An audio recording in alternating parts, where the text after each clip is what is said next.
মেয়েরা দেখবেন তাদের পাজামাগুলো তৈরি হয় এমনভাবে যাতে টাকনোর উপরে থাকে, প্লাজো, বিভিন্ন রকমের ধুতি পাজামা, নানা রকমের পাজামা তৈরি হচ্ছে এখন নতুন নতুন।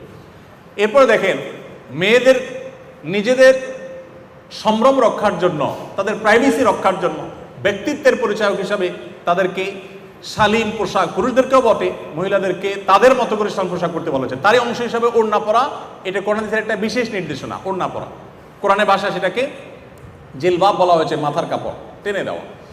এই যে ওড়না পুরুষদের, মেয়েদের এখন 3 পিস দেখবেন যে ওড়না ছাড়া হয়, এখন 2 পিস হয়, 3 পিস খুব কম হয়।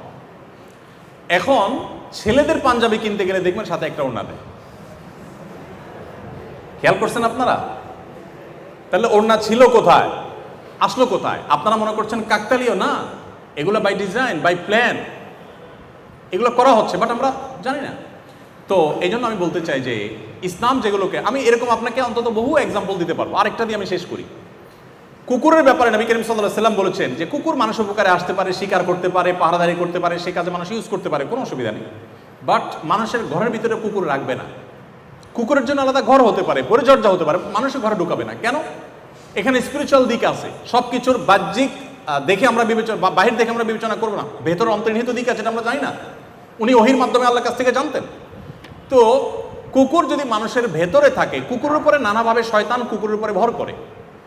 মানুষের ঘর বাড়িতে যখন থাকে তখন সেটা মানুষ প্রভাবিত হয়, মানুষ টেরও পায় না কিভাবে প্রভাবিত হয়। নবী সাল্লাল্লাহু আলাইহি ওয়াসাল্লাম নিষেধ করেছেন, যে ঘরে কুকুর থাকে সেখানে রহমতুল ফেরেশতা আসে না। এর মানে এই না যে কুকুরের কোনো দোষ আছে, এটা একটা বাস্তবতা। কুকুরকে তার মতো করে ঘর বানান না, আপনার চেয়ে আরো সুন্দর ঘর বানাবেন, ইসলামে নিষেধ নেই, কোথাও নিষেধ নেই যে আপনার বেডরুমের চেয়ে কুকুরের জন্য আরো দামি বেডরুম করেন, নিষেধ এরকম কোথাও লেখা নেই, কোরআনে দিছে, আপনি করে দেন, বাট আপনার বেডরুমে রাখবেন না, এটা হলো নির্দেশ। এর বিপরীতে সাহাবীরা অনেকে বিড়াল পালতেন, আপনারা জানেন। আবু হুরায়রা তার নামই হয়ে গেছে বিড়ালের বাপ, এত বেশি বিড়াল পালতেন, বিড়াল ভালোবাসতেন। এখনকার যে সভ্যতা বিনির্মাণ করা হয়েছে, যে সভ্যতা গোটা পৃথিবীতে এস্টাবলিশড করা হয়েছে, আপনারা দেখেন ঘরে ঘরে বেডরুমগুলোতে একমাত্র পশু হিসাবে স্থান পায় হলো কুকুর। আপনি কি একটু মেলাতে পারছেন?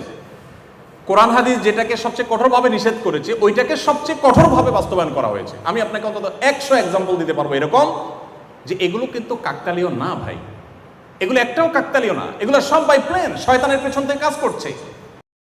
আস-সুন্নাহ ফাউন্ডেশন, উম্মার স্বার্থে সুন্নাহর সাথে।